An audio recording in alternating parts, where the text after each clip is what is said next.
сумасшедший дэмэдж не отменяет сливка хату, а вот это уже опасно, потому что слишком много слонов, их реально много. Просто только слоны. Слоны и микоз.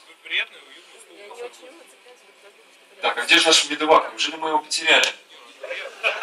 Где тот самый медевак с 4 хитами? Квина убила? Блин, мы будем помнить его. Подарок мне на день рождения. 30 добавляет проток. Ух ты, какая у него армия-то качественная идет. Ну, не считая маринад, который сам по себе умрет через некоторое время. Опасный момент, какая-то группа войск тут, видимо, попала под микоз, еще и цепляет микозом. И вот тут неожиданно Панкрин пришел, ой-ой-ой-ой-ой. Микозом откидывается, там мирки закапываются, расстреливают, 180 лимита на 150, и Паша идет в контратаку. Ох, тут еще небольшое количество мин.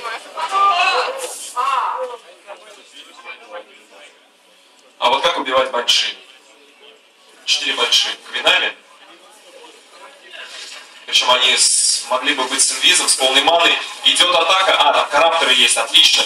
Но боюсь, что Паш тут слишком много. Пошли сикер-миссели, Беллинги улетают, но по земле проигрывает, к сожалению, Сливака. 160 лимита на 106. И это гейм.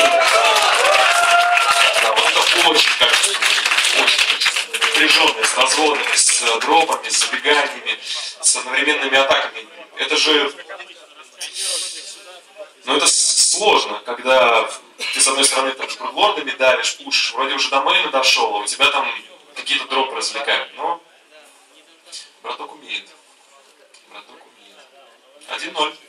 Ну, как и предполагалось, они до последнего сражаются.